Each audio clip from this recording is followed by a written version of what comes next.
Jay. Welcome to Mvskoke Radio, your weekly source for tribal and community news, interesting guests and discussions, plus a local events calendar.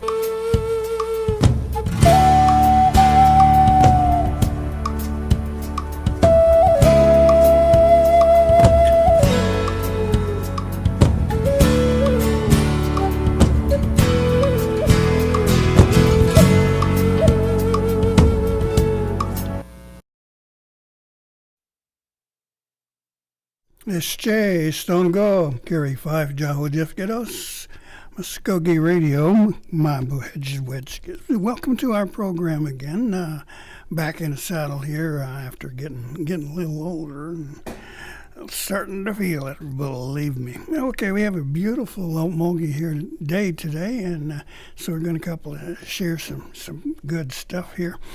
In our first segment, we'll be speaking with Grover Wind, who's heading up our Veterans Affairs Administration, and kind of give us an update on how they're doing. And they've got a couple of new projects up their sleeve and a couple of real nice accomplishments. And then the second half of our program, we are scheduled to speak with Monty Randall. Tell us about the new wonderful things going on at the College of the Mvskoke Nation. Now, we'll be speaking with him, as I say, in the second half of our program. But first of all, let's welcome Mr. Grover Wind. Thank you, sir, for coming in. We appreciate it. Mr. Pfeiffer, thank you very much for allowing me to be here today. I apologize. It's been so long since we've been able to visit. I know you've been busy, and we've just got a number of things the last year. It's hard to believe that it's October last year was when I began to work with the Veterans Office, but it's good to be here and be able to share some of these things that we have done and we have on the agenda for the upcoming year. So, I don't know where you want me to start or whether you have particular questions. Would you just like me to kind of take off? And you know me, Gary, if you leave it to me, I'll take those. I'll take the whole radio thing over. Sure, yes to everything you just said. But first of all, you mentioned it's been a year now since you've taken the position there, and I know you came in to take over after, I guess, a turbulent period in our history right there, but we won't get into that. But it's been a year, so what's it been like trying to take everything in stride, make sure that the Veterans Program keeps advancing and taking care of the needs of our wonderful, honored veterans? So first of all, how's it been for the first year? Well, it's kind of like you say, Gary. It's really been a good year. I want to thank the chief and second chief and chief of staff for having faith and allowing me to do this. I have thoroughly enjoyed it. Of course, being a veteran, a Native veteran, I have a special place in my heart for it. Being a Vietnam era veteran, and knowing the lack of recognition that they did not get, or the lack of recognition for those, it's been important for me in that area too. But recognize our veterans has always been a priority, even before I was here. So we've staff has been just super supportive. I just can't say enough about my staff. I think sometimes when we have a Monday morning meeting or something, they kind of shake their head and think, "Oh no, what do we got to do this week?" But they've really just taken hold of it, and we started out when I began there October last year. We had an average of about 4 or 5 a week coming in, and we probably average now sometimes 4 or 5 a day. So it's not unusual to have 20 or more a week come in. Some of them are looking for benefits. Some of them want to upgrade their benefits. Some of them are just, Gary, some of them are just wanting to come and talk. I'll have some of the older veterans that come in my office and sit for an hour time just visiting. And that's what the office is all about. It's about the veterans. We have to remind them, and of course I've reminded the staff when we first started. There are customers. That office there is about them. So I have really been excited about the response that we've gotten from the community, and we are in the process of getting our accreditation and certification so that we work directly with the VA, not through the Oklahoma Department of Veterans Authority right now, our association administration right now rather. And it enables us, if you were to come in and you filed a benefit, it enables us with our certification for me to be able to go directly to your file and be able to pull up and see if there's a problem or give you an update on it. Whereas now, working through the ODVA, we have to get hold of one of their service officers, and then we're kind of at their mercy as to when we get an answer back. So that's one of the biggest things that's happening right now. I just received everything on my certification. My fingerprints were done 6 months ago. Miss Riddle, we just submitted her fingerprint, so there'll be 2 of us who will be capable of doing the benefits and certification. We're actually short-staffed now, Gary. There's so many things that we could do, we would like to do, that we're not able to do. But it's exciting. I mean, it really is. But the most exciting thing is the welcome we're getting from our veterans. Well, let me Sure. jump in here and ask you about your service clientele. Sure. Of course, in my age, our age, we grew up with veterans almost automatically looking at World War II and Korea. Yes, sir. And we're losing a lot of them, and there aren't many of them left. Yes, sir. And then that changed when we got into high school or so with the Vietnam War. Yes, sir. As I've always said, I can't claim the honor of having served because, different reasons at the time. That was not a popular war. People were standing up and saying, "Hey, this ain't right." And then when I got out of school, we were listening to reports about the Tet Offensive, and whoa, what a gory mess that was. And not having been there, I was, thanking the maker, saying, appreciate it. Closest I ever got was showing up to the draft board to take, the tests and the physical, and they found I could read and had a heartbeat, so they said, 1A, there you are, we'll let you know. I said, okay. If you call me, but don't expect me to volunteer for this mess. And I had a lot of my peers who did serve, and a couple of them didn't come back. And you saw such a change after that war in the way our nation responded to its veterans. At first, many of them were not welcome for having had to take part in something that wasn't clearly lined out.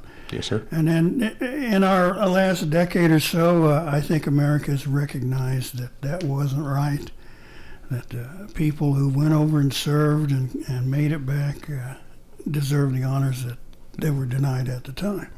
Yes, sir. So are you seeing that kind of thing coming in the door now as the attitude of the Creek Nation changed? Has it always been the same? Are these folks more welcome now among our general populace? Answer your first question. Yes, sir. You are seeing a change in the attitude toward particularly Vietnam-era veterans, Vietnam veterans, that area there. Part of the reason, as you were saying, Gary, during the Vietnam War, there was probably more draftees than there were volunteers. I mean, you and I are the same age, and I know when I got out of high school that, more than likely that I was going to be drafted, and I knew where I was going, and that was the case with most. And we had a lot of Native veterans over there. I don't have the number in front of me now, but I don't think we ever really lost contact with our own people, with our own Mvskoke tribe, as far as honoring our veterans. I think it was a general population out in the country that probably we had most of the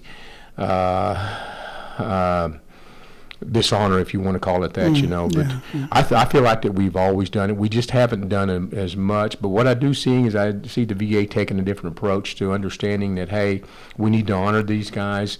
I'll just take, for example, some of the benefits. We talk about some of the benefits our veterans are getting now. Agent Orange, we had to fight that for a while to be able to get that, but they're acknowledging that. Desert Storm, we got burn pits now, which is similar to some of the things the Vietnam vets went through in Vietnam. But yes, there is a change.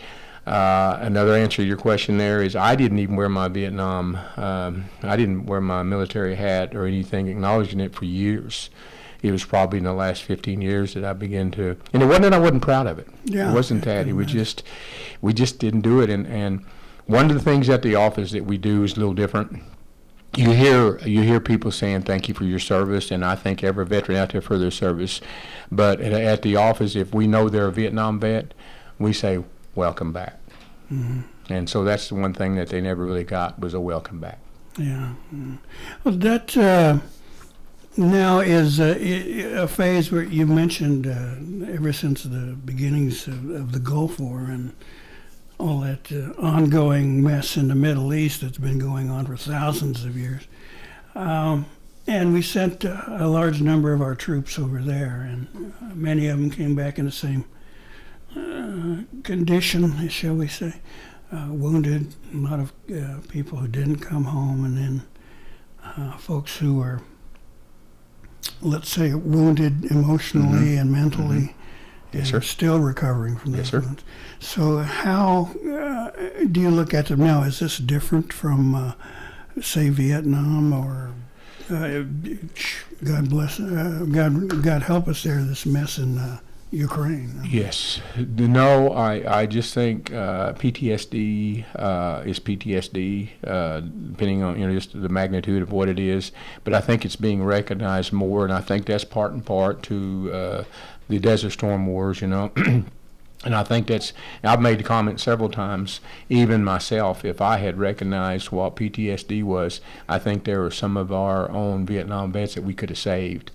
I'm happy to say our own health department, Secretary of Health Sean Terry and Tim Hicks and the people in behavioral health have just, they've just embraced the fact of what can we do to help with anything that needs help with the PTSD, with any kind of treatment in that area. So you're seeing our departments not only reaching out but offering any type of assistance that we can. We're in the midst of talking with behavioral health now of how we can come up with clinical help to be able to assist some of our veterans, in this area.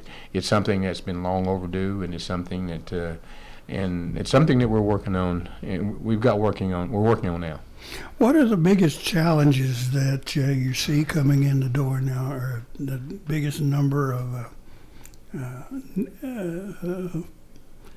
areas where people are asking for help? What's homelessness?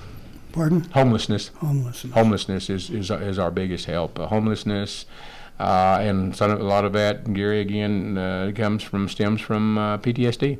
But homelessness, I've been working with administration, chief and second chief and chief of staff about what we can do about providing some type of even intermittent homes for these homeless until we can make a transition to where they become permanent, where they get permanent housing. But our biggest issue right now is homelessness and finding places to put them. We work with our own housing, VASH. Pam Sparks is very good about it. We have an organization out of Tulsa that helps with our homeless vets. So we reintegration in Henrietta when they get their grant, they'll be able to help us with that too. But homelessness is the biggest besides PTSD, or besides of course drug usage is a problem. Whether it's alcohol or drugs, that is a problem too. Those are probably our two main problems. When we say homelessness, having been in the news business all my career, I automatically go to look at people out on the streets. Tent cities, people under bridges, lined up along streets with tarps if they've got them. Is that the image then that you're dealing with when we say homeless along the Mvskoke Creek, or are they like staying with families or even camping out on the land somewhere? We probably we have a number. I don't have a feel for the number of veterans that we have. At one time, we knew how many how many veterans we had living on streets in Tulsa. But yeah, it incorporates not having a home and sleeping on the couch at your brother's house or your mother or your family's house, or camping out. Yes, it entails all that. We probably have more doing in that type of homelessness than we're aware of, because as you know, Gary, one of the biggest problems we have with our people is pride. Yeah. And asking, so we're trying to get them to work around that and say, hey, come to us. If we can help, we'll help. And that's one of the plans that we're looking at this coming year, is with administration, chief and second chief, about seeing how we can work or what we can do to help these. And most of them, honestly, Gary, most of them just want a chance. If we can just give them a chance, but that's one of the things in the next coming year that we hope that we make some inroad in anyway. In the previous administrations, there was some talk about projects to provide housing for some of these veterans. Yes, sir. And I'm kind of curious how that worked out. Were you able to actually, your administration, be able to place people in homes that did apartments or whatever? Was there some success there? We haven't been able to do that yet, and part of it again is some of the programs that we have available. But again, when I say that, let me clarify that. VASH has been tremendous. We've been able to house them in apartments, and from the standpoint from our own office, if we had the funds available, we help to pay deposits or some of that stuff with them, But some of the programs in the past administrations I'm not familiar with, because I haven't been able to get my hands on any what they had talked about doing. But I do know again that this administration we've been talking about what we can do to help it. Mm-hmm. One of the other negative and tragic topics that we all hear about is suicide among veterans. Mm-hmm. Is that something that's plaguing our people right now? Yes, it is. It's but again, that comes hand in hand with PTSD and homelessness. Mm-hmm. If you see, they all kind of intertwine together. If we can get into where we can help with, I think in either one of the three, we can work on the other two in combination with it. But yes, that is a problem, not only with our veterans, but even just with our people. Yeah, it's always been something that's yes, sir, plagued us. Now, having tackled these negative things, let's flip that coin and talk about some of the progress and the successes that you've had. I'll leave that to you. Where would you like to start? Okay. Well, I haven't had any successes, but I can say this: my staff has. They worked hard, Bless their hearts. I contribute all the success to what they've done, their hard work. I've got a few items here. I don't know. I probably don't have a few minutes to cover, but I want to kind of cover on briefly. One of them is I wanted to talk to you about this morning. Is we have a program now that we just opened up today, and it's called We're Asking for Mvskoke Veterans, Mvskoke Nation Veterans, and we're taking 10 selected Mvskoke veterans to participate in the National Museum of the American Indian in honoring the dedication of the memorial in Washington, D.C. This is going to be on November 11th, Veterans Day. This is a short notice. The chief wanted to be able to do something, and we weren't. Ideally we'd like to take 30 or 40, but with short notice we just can't do that because you got so many things you have to take in consideration: mm-hmm. flight, rooms, EMTs, and security and all so forth. But we're asking for 10 able-bodied veterans who are able to walk 7/10 of a mile, because we will be marching during this procession. And of course, it's got to be an honorably discharged DD 214, and we have to have a copy of their Mvskoke citizenship card. But we're opening we're having this open up until I believe it's the 10th of I thought I had that on here, but we have a deadline on that of getting turned in. I believe it's the 10th of October when we're asking for the administration for our registrations. And we have registration forms online. We have a new web page that we're working out of. But if they'll get it submitted, and what we're going to do with this, Gary, with there only being 10, we'll have a committee. We'll select a committee to pick these 10. And one of the areas, I know we're not going to be able to take everybody, and I know no matter what I do, Gary, I'm going to hurt some feelings because I'm not going to be able to take them all, you know. But we are kind of leaning toward, and during this office has taken up World War II and Korean vets in the past. We're kind of leaning toward the Vietnam vets because they're still, a lot of them are still able to, old enough to, or well enough to march, and some of the Desert Storm veterans, they're well enough to march, but we just want to we want to be well represented in this presentation and dedication. So that's the thing that we're doing right now. We also come up with several months ago a thank you for your service campaign, our champion dog program.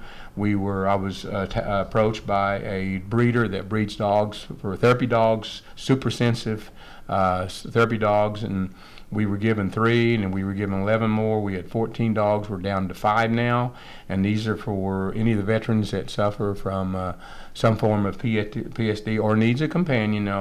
These right now we have Aussies. We have 3 toy Aussies and I think 2 mini Aussies, which are about 2 foot tall. But they are trained to be, they are bred to be ultra sensitive. We don't have any trained specifically for particular therapies or illness because, one, it's a new program, we're still writing policy. The other thing is when you do train one for, let's say, blood pressure, the dog has to be trained to detect the change in the chemistry or the so forth of the person, but the person also has to be trained to understand what that dog's trying to tell him. So this has been very successful, Gary. It really has. It come to mind several months ago and prayed about it and thought about it, and I'm glad we went ahead with it. So that's a registration form being picked up. We got 5 dogs left. So if you've got any veterans out there, veterans families that know that they would be a candidate for one of these companion dogs, please let the office know. Now, when you put the dog and the veteran together, is that like a permanent for life home for the dog? Yes. Now, of course, anyone who has had a dog knows one of the wonderful things they can do just to immediately make a change, make you feel better, make you relaxed and happier. You get a dog slobbering on your face. It's got to put a smile on the faces of the I have to tell a story real quick, and I know, Gary, I'm running out of time, but we're doing fine. Go ahead. I had to tell a story real quick. We had a veteran in mind when we started this program, and I didn't think he would take it, and he did, and they're inseparable. And it's just, but to see the smile on their face, we get periodically, Rachel, who is over this program, she'll make a phone call and say, how are things going, everything okay? If they don't fit, we ask them to bring it back, and we'll part it up with another. But so far, we've had none come back, But, it just to see the change in the pictures that we get where they're already bonding, it's well worth it. And like you say, it's a lot of them don't have a companion. I both know that dog or cat or that dog, he's always going to be there. He's not, he or she's not going to talk back. They're going to be there with you. They're going to be there with you sitting, and when you're sick, when you're feeling good, they're going to be right alongside you. So it's really been a successful program for us, and we're really excited about it. We had a call from a Cherokee veteran in Cherokee Reservation. And I called and talked to, and we're in the midst of and I'll talk about that in a little bit. But we're working with the other 5 civilized tribal directors and working together. And so I called him and asked him if it'd be all right if we gave a dog to one of his veterans, and he was all for it, But that's one of our programs. One of the things I want to mention too is October 14th. Keep in mind. That is the last day if your veteran does not have one of the signs that we put out during Veterans Day on the highways. That's the last day. We need a DD-214 and the Mvskoke Creek citizenship card to get that. Gary, when we started this, if you remember, when we started this, we only had 150 signs. We have well over 500 signs now. Oh, my. So, And the signs are free. I just want to remind the family that these signs belong to Creek Nation. So please don't pick them up. Leave them there. We lost 4 last year, and so I've notified the 4 that if they can either put them up or with the signs, or because they won't have one this year, because we don't, if they take them, we don't replace them. So no, that's too bad. And we've got a coffee and donut days, second Thursday of every month. It's been very successful. We usually average anywhere from 15 to 20, sometimes 30, 35. Just from month to month, it varies. The good part about that is we see them coming in. We see different faces. We see the young. We see the old. But what I really enjoy about that, Gary, is you sit in there and they sit around the table and they're talking, they're laughing, and you'll hear one say, "Oh, you were there. I was there in '66. When were you there? Do you remember?" And it's just that camaraderie they're coming together, and they're beginning to know each other. They're beginning to know the vets. Are beginning to know, they're vets. I mean, you know what I mean. They're beginning to know their own camaraderie. So it's that's really exciting. Every the second Thursday of every month we have it. We'll be in Washington, but Sean Tyler will be here. He will still have coffee and donuts. We will still have an honor service for that day for the veterans, and on the Flag Plaza. We have a presumptive event October 6th, which is next Thursday. It's for the veterans. We have a lot of the VA representatives here who the veterans can come in and sign up for claims or follow up on claims. We'll be able to do all of that. That goes on, like I said, October 16th. It's going to be out at the Okmulgee Indian Community Center. Starts at 8:30 and goes till 3:30 that afternoon, I believe. On November the 3rd, Gary, we're hosting the National Veteran Women's Summit at River Spirits. Wow. And this is nationwide, and we're Now, going to has this recognition really taken place among in our nation? I mean, we've always known that there were women playing such an important part in the armed services. My most impressed experience was talking with the women of the I forget what their formal name was, but they're an honor guard. Kiowa. Leggings, black leggings? No. It's that. a women's group. Okay. I know who Okay. the black leggings are, and I have some friends there. Okay. But these are at least 4 women who dress in traditional dress, jingle dress, with their service emblems on their back. And they're, carrying flags and parades and things like that. Okay. And I was just so proud of them. Yes. And I actually spoke with them when they were in the New York City parade once, Bluetooth, and they were walking down the street. And I was just blown away by that kind of dedication and their representation. And I've spoken to other people who said, "Nah, they should have been in uniform." And I said, "Well, they were." They were. Yeah. They were. Thank you. Exactly. And so has that really stepped forward? Now you mentioned something going on here. Yes. Tell me about that. We have made a extra effort to reach out to Our Lady veterans. Rachel Riddle, who's my assistant, makes a point that any time that we become aware of a lady veteran, she reaches out to him. We've invited them in. We're trying to get them to come back, to come into the fold. Some of them didn't feel welcome, and we want them to feel welcome, But we're doing this to host it. It's going to be a one-day summit, but we're hoping that we can get some of them out from not only Oklahoma, but like I said, it's nationwide. But we also move in that direction too.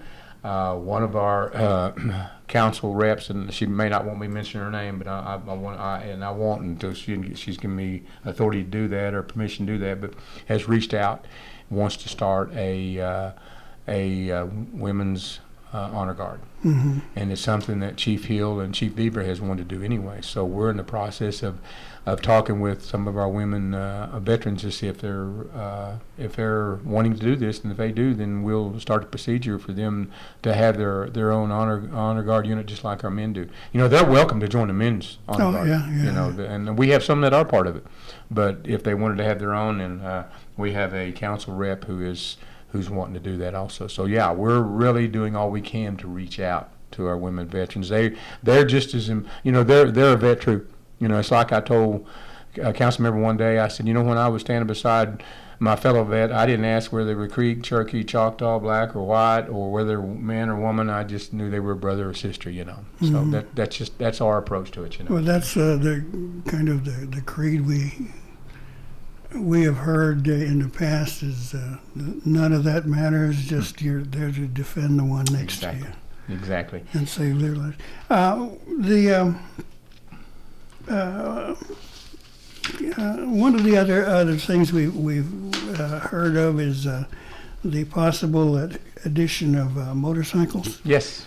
Now, are these the Mvskoke Riders, or is this something else? Okay, there's two things here. We started the Mvskoke Riders here some time back. We're already riding now, and it's for the last mile with our veterans. But we also reached out to Light Horse, and part of the reason for this, Gary, was Light Horse with McGirt have been stretched so thin, and with vehicles and personnel, that we put together a proposal to be able to provide motorcycles for them so they could escort or be with our Mvskoke Riders when we escort a funeral detail, or even we're even escorting dignitaries if need be with our riders. But this allows Light Horse to have a vehicle set specifically for that, to move in and out with our riders, but more so it allows our Mvskoke Riders to be safe, because now we have ask that. Yes, now we have a Light Horse Commission officer with us that can stop traffic. So we're going through, let's just say Glenpool, and we're leading a funeral, and we get to 141st, and the light turns red, we got to stop. Well, if we got half the possession already through, they're already gone. So, but with the Light Horse, we're able to maintain safety and continue that possession with it, and it just allows security, it allows safety for our Mvskoke Riders, and it allows it doesn't take away from any of the vehicles from Light Horse. It's set specifically aside for that. It's no funding out of their budget. We're doing it from the veteran side. We've asked from the veteran side, and it's just a safety issue that is going to benefit. The Mvskoke Riders, it's all volunteer. Their bikes, their time, their gas, and all that. So I just feel like that we need to do everything we can to ensure their safety. I would assume these would be the larger vehicles. I mean, we're not talking Honda 50s. We're talking We're talking Harleys. We're talking Harleys. We're talking Harleys, and they look just like you've seen the Highway Patrol bikes. They're the same bike. Okay. So they're outfitted. They're lights. They've got to have a Light Horse on them. They'll be equipped with radios and everything. I'm getting in your time, aren't I, brother? And well, don't worry about it. I mean, if the other guy doesn't make it, well, we got an hour to chat then. If you don't mind, I'd like to touch Please quickly on the Intertribal Veteran Directors Subcommittee. I've got with now. Before you do that, let me take a break here, Okay, sure. and we'll be back and continue our discussion. So please stay with us here on Mvskoke Radio here on 1240, 106.3, The Brew. So hang in there with us.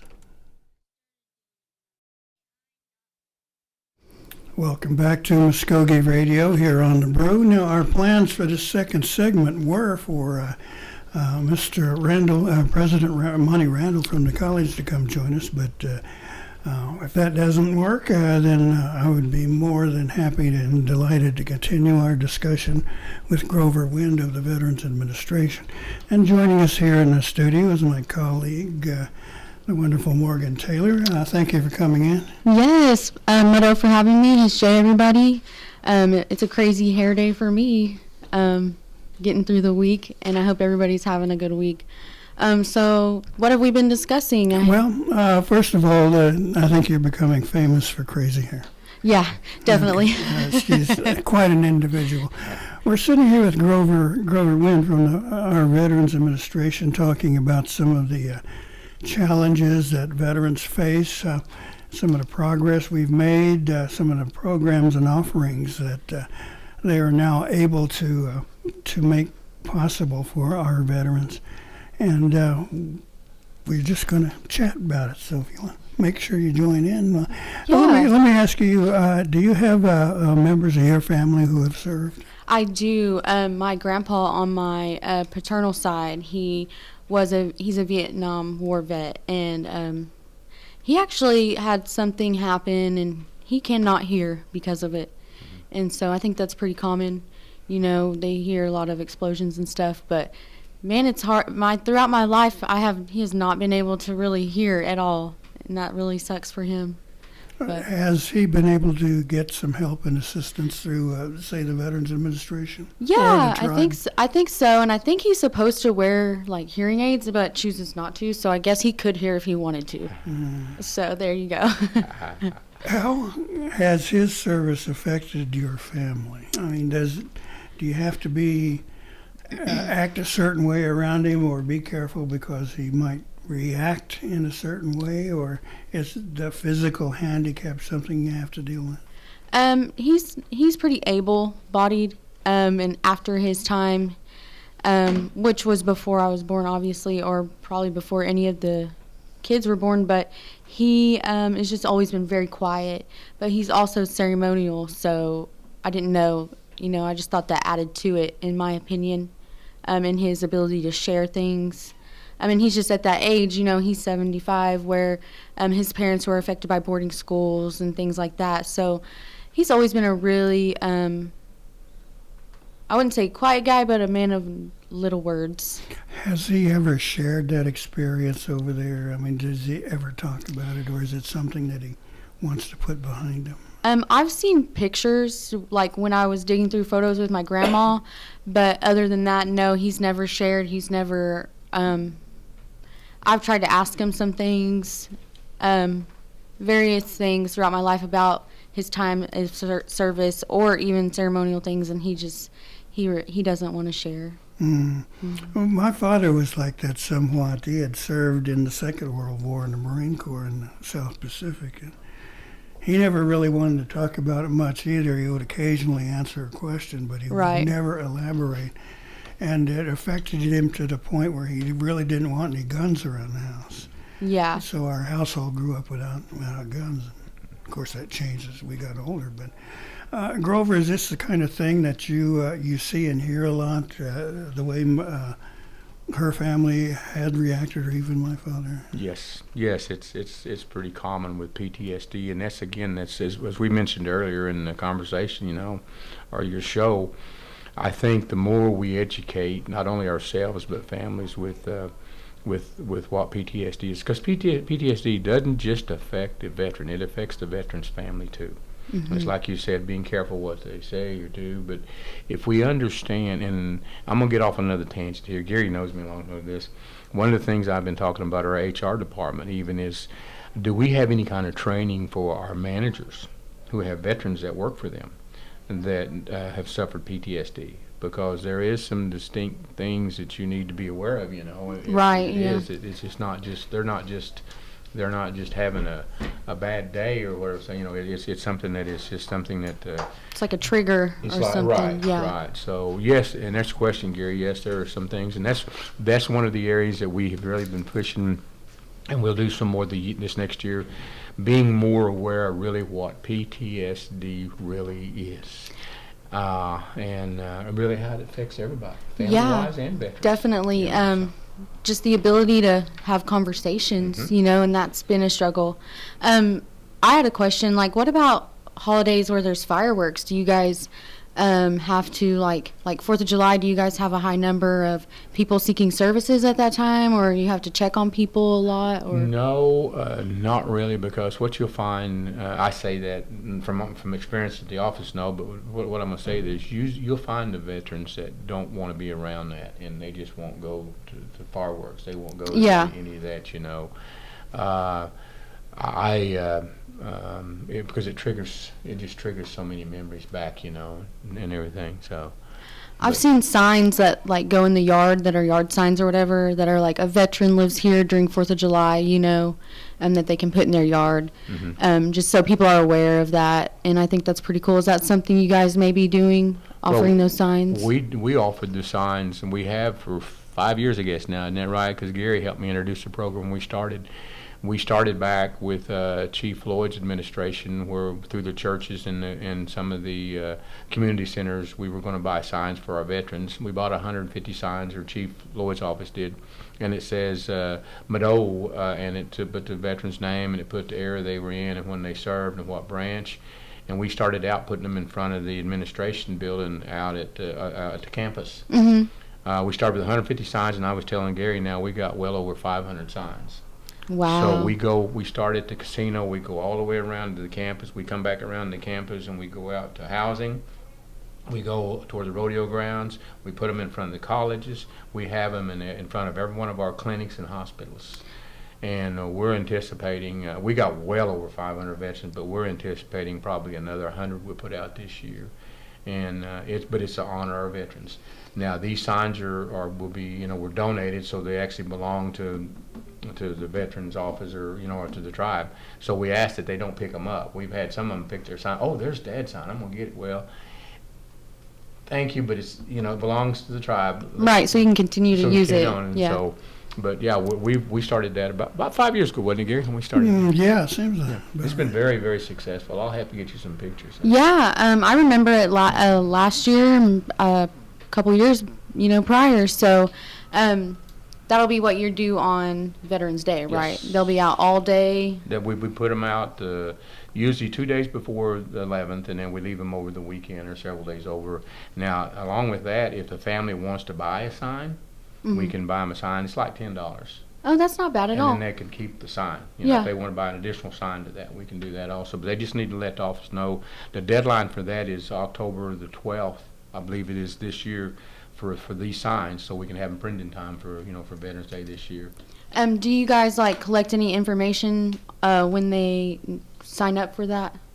If you'll go to vasigns.com, and then you'll be able to submit. You need to submit their DD-214 and their Creek citizenship card. Okay. And of course, obviously, on your DD-214, it needs to be an honorable discharge. Okay, but yeah, it's very easy to do. If you got any questions or have any problems, just call the office. We'll help you do it. Awesome. First of all, DD-214 is your discharge paper. Yes, that shows the branch you were in, when you were in, and your character of discharge. What it was, and it even shows your medals. Some of the veteran families will say, I don't know what veterans my family member had, but when your DD-14 will actually show the medals that they accumulated. Would that be on file somewhere in case someone doesn't have a copy? We're trying to get copies of all our veterans on file at the office, and when we from this file, we file it in our office, so we'll have a copy of it. Okay. Otherwise, no. Otherwise, what's happened, when I got out, I was told, one of the last instructions I was told, well, go down to your courthouse and you file this DD-14, and I know you're going to lose it, so you take it down and file it. Well, I'm glad he told me that, because I did lose mine. Mine was filed in Okemah, and a lot of times we tell these family members, because they have to have it for a funeral. That funeral home has to have it for a flag for that. You won't get a flag if you don't have that. Benefits, you have to have that to be able to get your benefits, But if you've got a family member and they can't find it, and they're my age, Vietnam era, World War II, I don't know so much about the Afghanistan wars, what they told them there, but we encourage them to do it when they come in the office. But go down to your courthouse. I would go to our Creek courthouse, and I would file it. File it with the Creek now. Yeah, or even like I said, if you needed one for one of your family members and you lived in Sapulpa, go down to the Creek County Courthouse and say, hey, I've got so and so. Do you have it on file? You'll find most of the time they'll have it, and you can get a copy for $5. Do you guys work with any higher agencies to kind of get documents like this? No, our documents. If you need something like that, we submit a form to the VA. You can come in and submit a form, or we'll give you a form and you submit it. Awesome. So you guys assist in that process? Oh yes. Awesome. Benefits. If you need to file, if a veteran needs to file for benefits, he's a Creek veteran. Come down and see us. I say that. I want to go a little step further. We don't turn any veteran away. Whether they're Creeks or non-Creeks, whether Cherokee, Choctaws, Chickasaws, or whether they're non-native, we try to help them. We can't help them as much because our funding is catered toward our Creek veterans. Right. But we won't turn any veteran away. If we get a non-native veteran away, we can't help them. We'll send him to somebody or give him to somebody that can.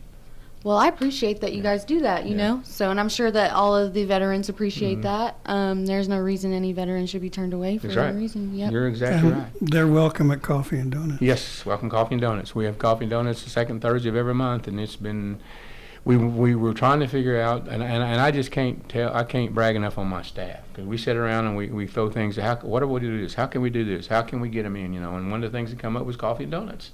And about 3 dozen donuts. Now, not this month, 2 months ago, we had breakfast.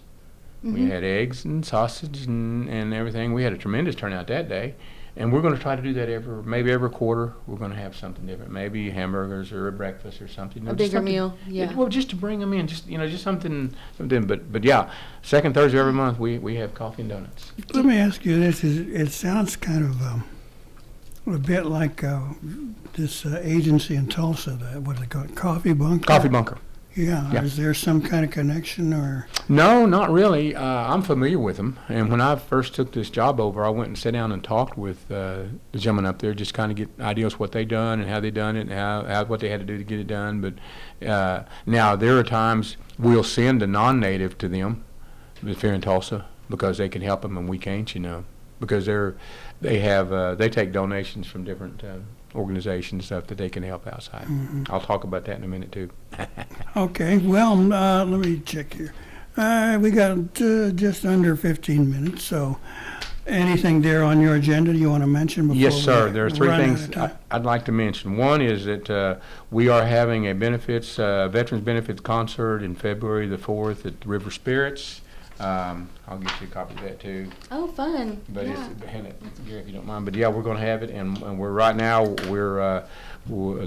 our promoter is talking to several well-known artists, and I don't have anybody that I can specifically name yet until he gives me authority. But part of this, Gary, the reason for this is so that we're limited in our funding to helping Mvskoke Creek veterans, which is what we're for.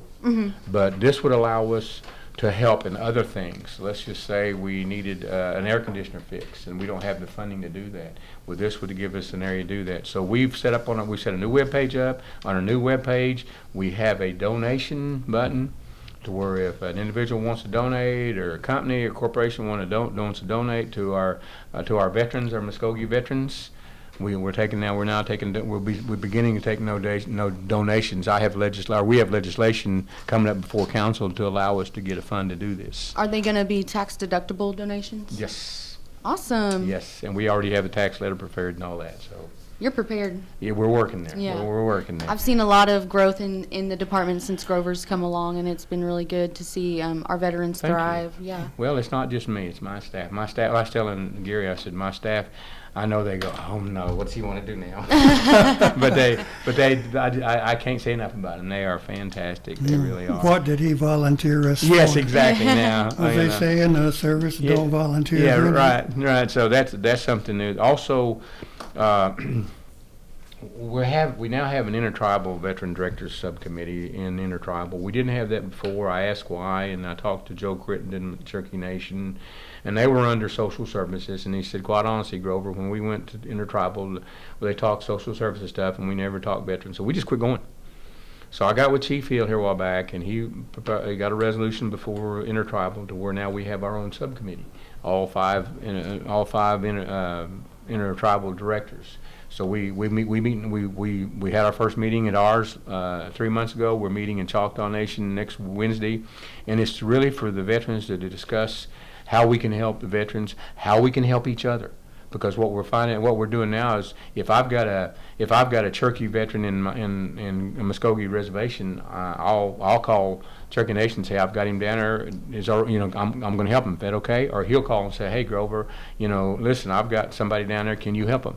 So we're trying to work so that if I don't lose one of my veterans in one of their reservations, you can't get help. Mm-hmm. So that's really turned out to be. I'm excited about that. Yeah, that's really a good thing. It sounds like a really good start there. October 1st is this weekend. Chief, Second Chief, and Chief of Staff, and myself, and President Randall will be going to Monty Randall will be going to the Naval Academy and Annapolis, Maryland, for a promotion from Captain Foster. Captain Foster is from Bristol. He's one of our own Creek citizens. He's being promoted to admiral, and Wow. he's the first admiral we have in Creek Nation, so in Mvskoke Creek. So we'll be up there for his promotion this Saturday. Are we going to have a Creek Navy?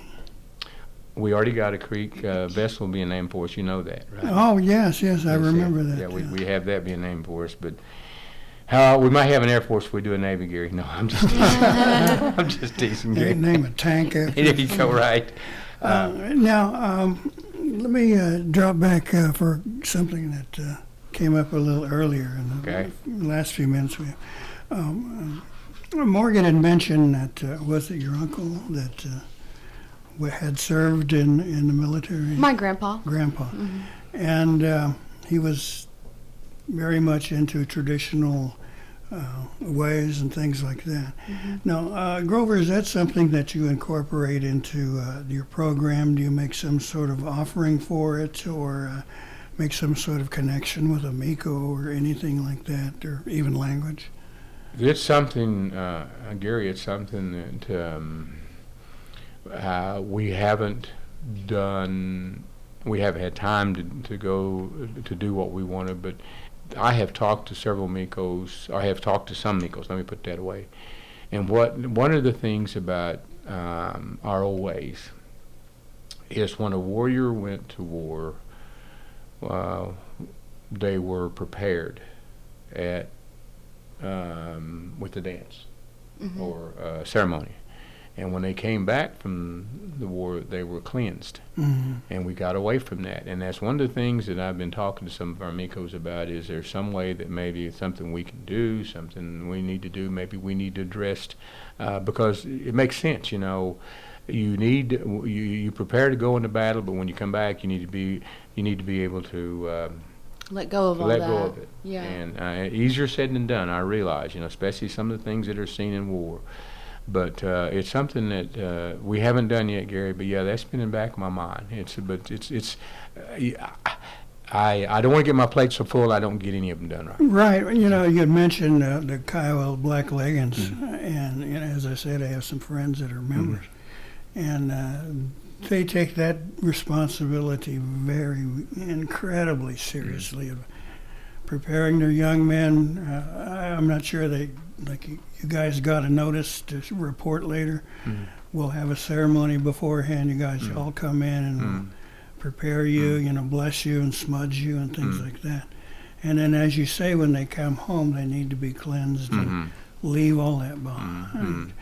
And so I think it would be such an important thing. And You know, I don't know what procedure would be taken that direction. There might be some that want to go a different direction. I'm talking about our veterans, but I think it's something that maybe that as we go on that I would like to see being offered, you know, being somehow, and it could be even when we're talking with our behavioral health, some way that we could incorporate something in there to where we're talking some of our cultural or traditional ways that we relieve this, you know. So it's Gary, that's pretty deep, and that's oh an area yeah, that yeah, I just, Yeah. I To just make it even deeper, I would Yeah. imagine that you would have some need for incorporating some sort of a Christian recognition. yes, absolutely. Because so many of our people are strong members of the Yes. church Yes.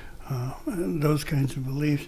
As we talk about the last few minutes now, you're going to send a delegation north to the dedication of the Veterans Memorial in D.C. You're going to have them walk that long strip on the mall there. Yes, sir.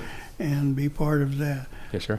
Things like that. Now, will there be any special recognition for those folks who go, or are they charged with any sort of responsibility for representation of our people? Yes, we'll be doing that. We'll gather them all the night before. We'll have a meeting. We'll gather them all at River Spirits, and this will be some of the things that we will discuss. Yes. Okay. Well, that's such a wonderful thing to hear about, and it looks like, my God, you got your hands full. Love it. It's not work. I don't want to say it's fun, but it's enjoyable. I enjoy going to work. I enjoy getting up, and I enjoy being there, and so, and likewise with my staff. I mean, I sense and feel the same thing out of that. It's just we enjoy what we're doing. Mhm. So, I'm sure as a veteran, you're doing the work that you love to do. Oh, yes. For the people that you love to do it for. Well, your department has done so many things. Of course, there are all the memorial statues out front, of course. And then I remember, cemetery. sending a delegation to France Mm-hmm. Oh, yes. to remember those Creek soldiers who fell there, and to Mm-hmm. take them some of the Creek earth Mm-hmm. to Mhm. say I remember that. you're back home. So Remember that. it's such a wonderful thing to see happening. Now, as we look to the future, are there any immediate projects coming up that you want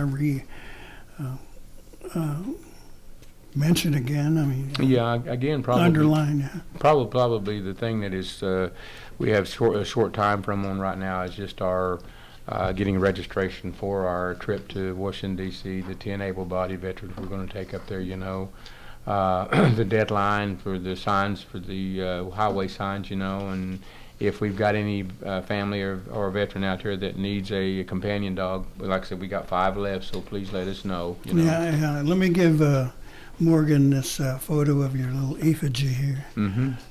Oh yeah, these are cute. This was in our paper, so Yeah. Kaylee did the story. But also, Mvskoke Media, our Veterans Edition is coming up, so Yes. be sure and enter your information with us. 150-word bio along with a high-res photo.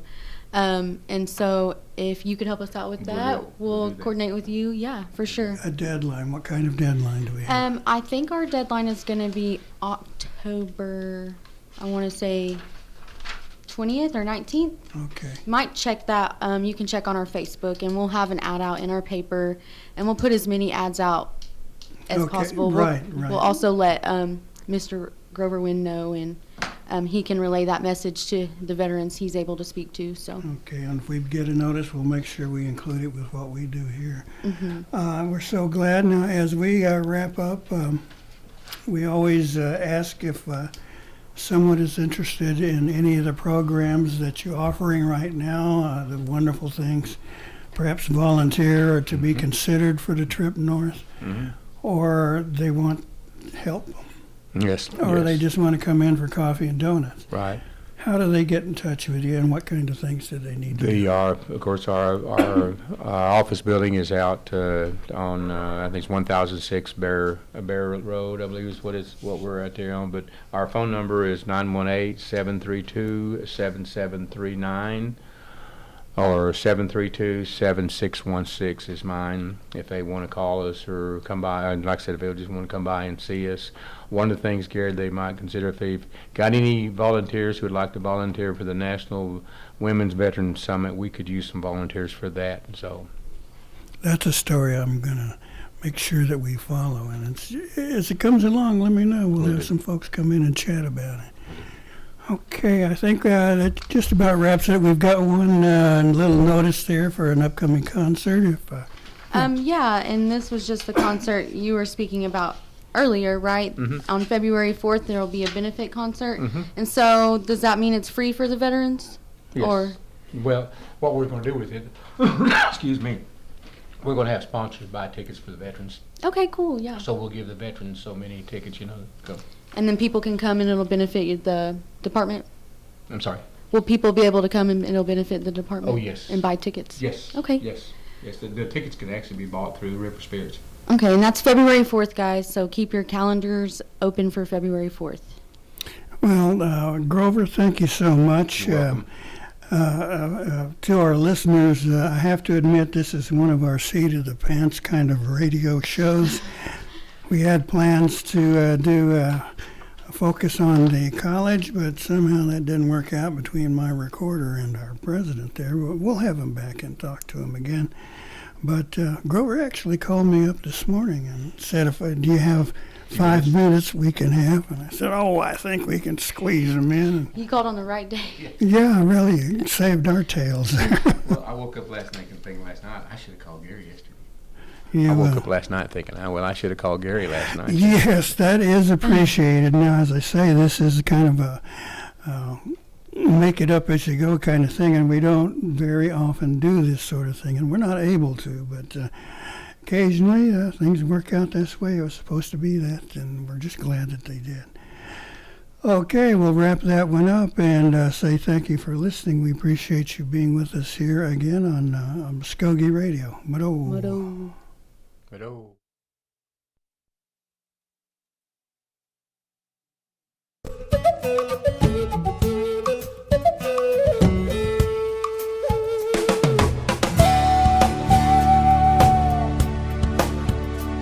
You've been listening to Mvskoke Radio.